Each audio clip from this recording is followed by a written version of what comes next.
बिस्मिल्लाहिर्रहमानिर्रहीम। या अय्युहल्लज़ीना आमनू अनफ़िक़ू मिन तय्यबाति मा कसबतुम व मिम्मा अख़रजना लकुम मिनल अर्द। இந்த ஆயத்தில் அல்லாஹ் ரப்புல் ஆலமீன்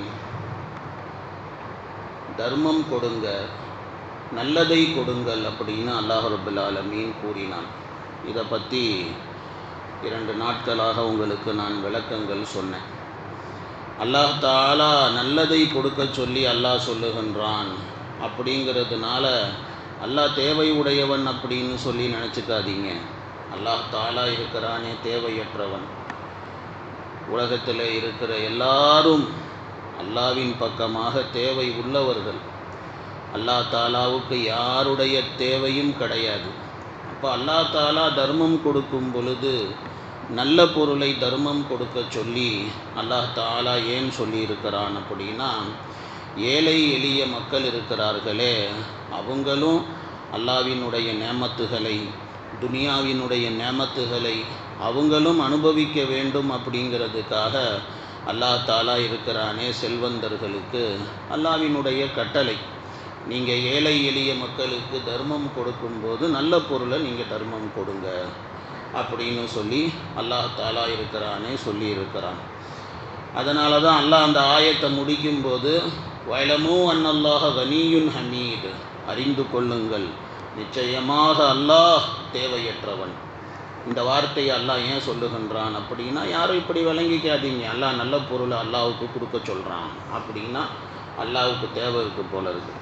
அல்லாஹ்வுக்கு எவன் தேவையும் தேவை கிடையாது, எவனுடைய தேவையும் தேவை கிடையாது. எல்லாரும் அவங்கிட்ட தான் தேவை உள்ளவர்கள். அல்லாஹ்வினுடைய தயவு எல்லாருக்கும் வேண்டும். அப்போ அல்லாஹ் அதைத்தான் சொல்கிறான், அன்னல்லாஹ கனியுன், அல்லாஹ் தேவையற்றவன், ஹமீதுன், அல்லாஹ் புகழுக்குரியவனாக அல்லாஹ் இருக்கின்றான் அப்படின்னு சொல்லிட்டு அல்லாஹ் அந்த ஆயத்தை முடிச்சுட்டு அல்லாஹ் அடுத்து சொல்கிறான், ஷைத்தான் யஇதுகுமுல் ஃபக்ர், ஷைத்தான் தர்மம் கொடுத்தால் ஏழ்மை உருவாகும் என்பதாக உங்களை அவன் பயம்படுத்தாட்டுவான். யமுருக்கும் பில் ஃபஹ்ஷா, மானக்கேடான விஷயத்தை உங்களுக்கு அவன் கட்டளையிடுவான்.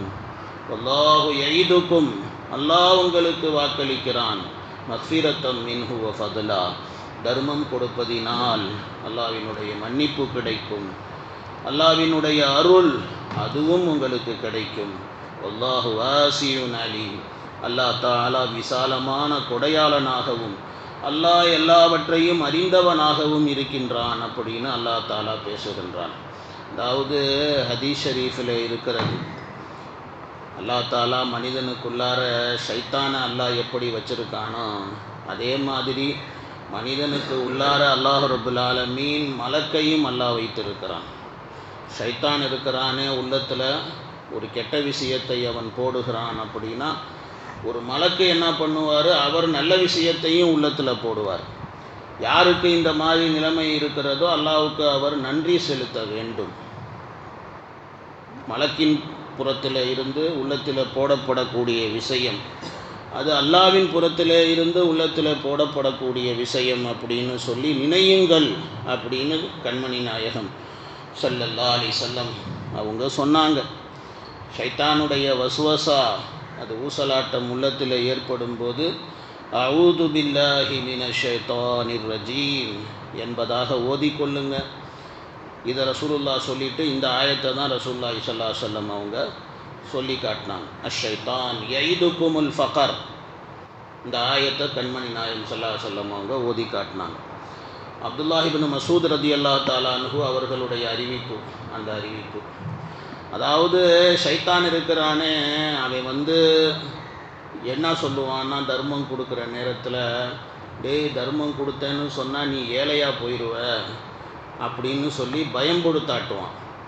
தர்மம் கொடுத்தா ஏழையாக போயிடுவேன்னு பயம்படுத்தாட்டிட்டு அந்த காசு பணத்தை என்ன பண்ணுவான்னு சொன்னால் வயாமுருக்கும் பில் ஃபஹ்ஷா, மானக்கேடான விஷயங்களில் செலவழிக்க வச்சுருவான்.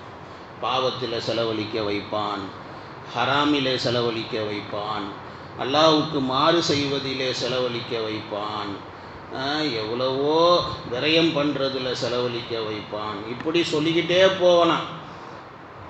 சைத்தான் தான் உள்ளத்தில் நீ ஏழைக்கு கொடுத்தன்னு சொன்னால் நீ ஏழையாக போயிடுவ அப்படின்னு பயம்படுத்தாட்டினான். ஆனால் இந்த மாதிரி விஷயங்களில் செலவு செய்யணும்னு சொல்லி அவன் உள்ளத்தில் உட்காந்துக்கிட்டு சொல்லுவான். அப்போ மானக்கேடான விஷயம், பாவமான விஷயம், ஹராமான விஷயம், விரயமான விஷயம். விரயம் பண்ணுறவங்கள அல்லாஹ் பிரியப்படுறது இல்லைல்ல. குலு வஷ்ரபு வலா துஸ்ரீஃபு, உண்ணுங்கள் பருகுங்கள், விரயம் பண்ணாதீர்கள். இன்னல்லாஹ் லா யுஹிப்புல் முஸ்ரிஃபீன், அல்லாஹ் தஆலா விரயம் பண்ணக்கூடியவர்களை அல்லாஹ் பிரியப்படுவது கிடையாது. இதெல்லாம் குர்ஆனில் இருக்குது இந்த வாசகங்கள் எல்லாம். அப்போ ஷைத்தான் இருக்கிறானே தர்மம் கொடுத்தா ஏழையாக போயிடுவேன்னு சொல்லுவான். ஆனால் பணத்தை கொண்டு போய் இந்த மாதிரி கெட்ட வழிகளில் நாசமாக்க வச்சு இந்த மாதிரி ஆக்கி போடுவான். அப்போ அல்லாஹ் என்ன சொல்கிறான், நீ ஹராமில் செலவு பண்ணாத, மானக்கேடான விஷயத்தில் செலவு பண்ணாத, விரயம் பண்ணாத, கெட்ட விஷயங்களில் செலவு பண்ணாத, ஆனால் நீ தர்மம் கொடு.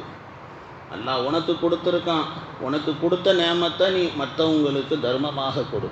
தர்மம் கொடுப்பதினால் அல்லாஹு யைதுக்கும் மக்ஃபிரத்தம் மின்ஹு வ ஃபதுலா, அல்லாஹ்வினுடைய மக்ஃபிரத்தும் உனக்கு கிடைக்கும், அல்லாஹ் பாவங்களை மன்னிப்பான். அதே மாதிரி ஃபதுலையும் அல்லாஹ் கொடுப்பான். ஃபதுலுக்கு பல தர்ஜுமாக்கள் உலமாக்கள் செஞ்சுருக்கிறாங்க. ஃபதுலுக்கு ஒரு கருத்து என்ன அப்படின்னு பார்த்தீங்கன்னு சொன்னால், நீங்கள் எவ்வளோ கொடுக்குறீங்களோ தர்மமாக அதை விட பல மடங்கு அல்லாஹ் திருப்பி கொடுத்துருவான். அல்லாஹ்வுக்கு யாருடைய இதுவும் தேவையில்லை. அல்லாஹ்வுக்காக எது செய்தாலும் அது வீணாக போவதே கிடையாது. அல்லாஹ் அதை தான் சொல்கிறான். ஷைத்தான் சொல்கிற மாதிரி இல்லை. ஷைத்தான் ஏழையாக போயிடுவேன்னு சொல்லுவான், பயம்படுத்தாட்டுவான். அல்லாஹ் சொல்கிறான், நீ தர்மம் கொடு. தர்மம் கொடுத்தீன்னா மக்ஃபிரத்தும் கிடைக்கும், உன்னுடைய செல்வத்தில் பரக்கத்தும் கிடைக்கும். இது அல்லாஹ்வுடைய வாக்குறுதி. எதை எடுத்துக்கணுங்கிறத நம்ம தான் முடிவு பண்ணணும்.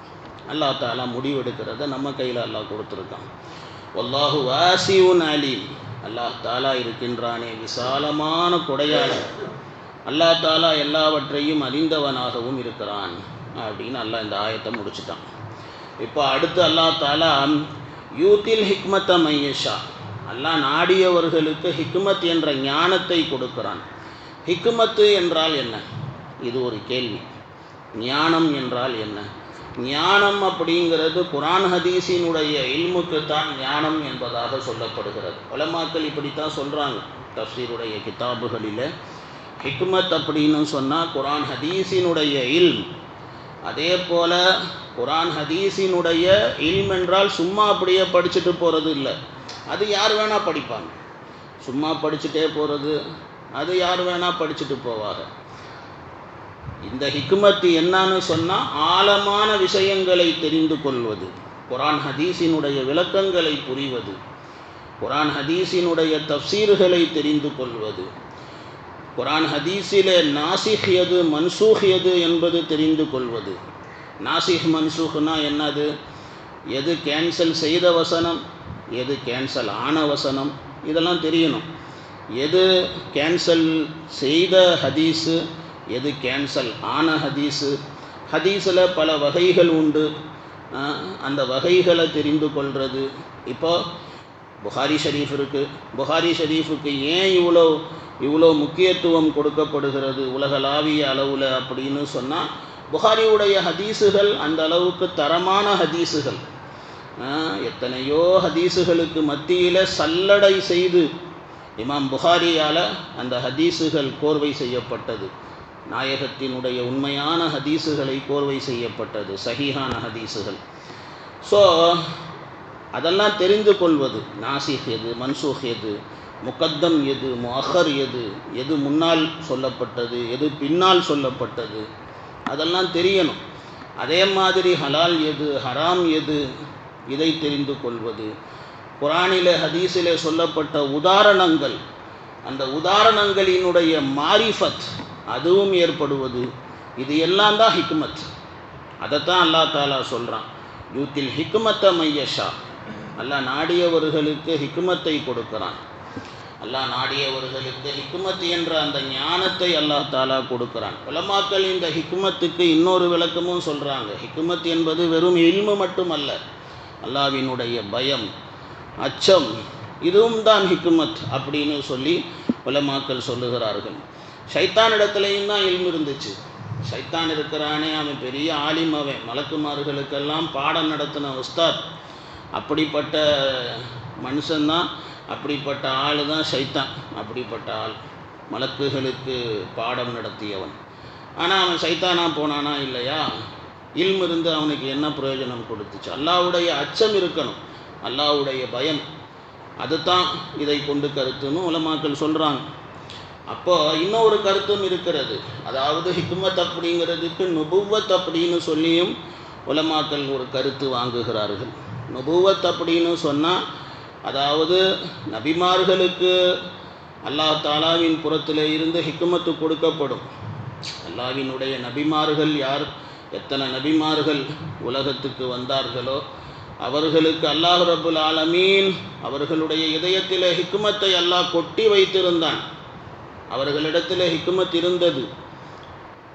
ஹஜ்ரத் அப்துல்லாஹ் இப்னு அம்ர் ரலியல்லாஹு தஆலா அன்ஹு அவங்க ஒரு ரிவாயத்தில் சொல்லுவாங்க, அவங்களுடைய கருத்து, குர்ஆனை ஹிஃப்ஸ் பண்ணக்கூடிய ஹாஃபிஸுகள் இருக்கிறார்களே, அவர்களுடைய 2 புஜங்களுக்கு மத்தியிலே நுபுவத்தினுடைய ஒளியை அவர்கள் சுமக்கிறார்கள் அப்படி சொல்லி.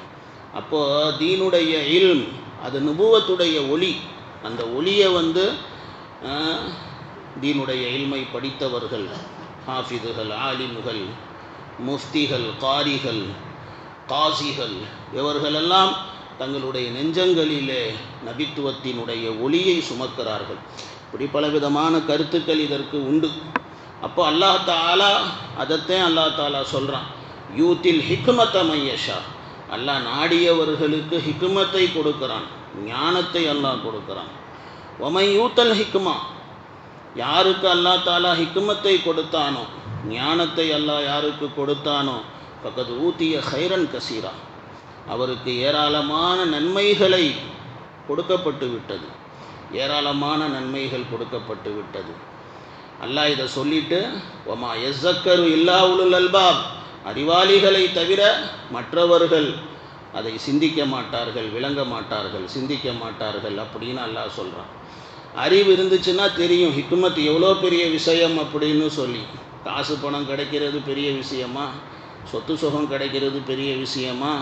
துனியா அல்லாஹ் கொடுத்துட்டான்னு சொன்னால் அது பெரிய விஷயமா? அது ஒரு பெரிய விஷயம் கிடையாது. பெரிய விஷயம்னா அல்லாஹ் குர்ஆனில் சொல்லியிருப்பான், யாருக்கிட்ட பல கோடி இருக்கிறதோ அவன் பெரிய ஃபக்கத் ஊத்திய ஹைரன் கசீரான்னு சொல்லியிருப்பான். அல்லாஹ் அப்படி எங்கேயும் குர்ஆனில் சொல்லலையே. அல்லாஹ் ஹிக்மத்தை தான் அல்லாஹ் சொல்லுகிறான். வமன் யூத்தல் ஹிக்மா, யாருக்கு அல்லாஹ் இல்மு கொடுத்துட்டானோ அந்த இல்மு தான் ஃபக்கத் ஊத்திய ஹைரன் கசீரா, பெரிய ஹைர், பெரிய நலவு கொடுக்கப்பட்டு விட்டது அவருக்கு. அப்படி பெரிய நேமத் அது, அல்லாஹ் தாலாவுடைய பெரிய நேமத்து. இல்முங்கிறது அல்லாஹ்வினுடைய சிஃபத். அல்லாஹ்வுக்கு பல சிஃபத்துகள் இருக்கிறது, அதில் ஒரு சிஃபத்து இல், அல்லாஹ்வினுடைய சிஃபத்து இல். அந்த சிஃபத்தை அல்லாஹ் தாலா ஆதம் அலைஹிஸ்ஸலாமுக்கு கொடுத்து அல்லாஹ் கண்ணியப்படுத்தினான். மலக்குகளுக்கு மத்தியில் சஜ்தா செய்ய சொல்லி அல்லாஹ் சொன்னானா இல்லையா? நம்ம குர்ஆன் மூலமாக நம்ம தெரிஞ்சுக்கிறோம் இந்த விஷயங்களை எல்லாம்.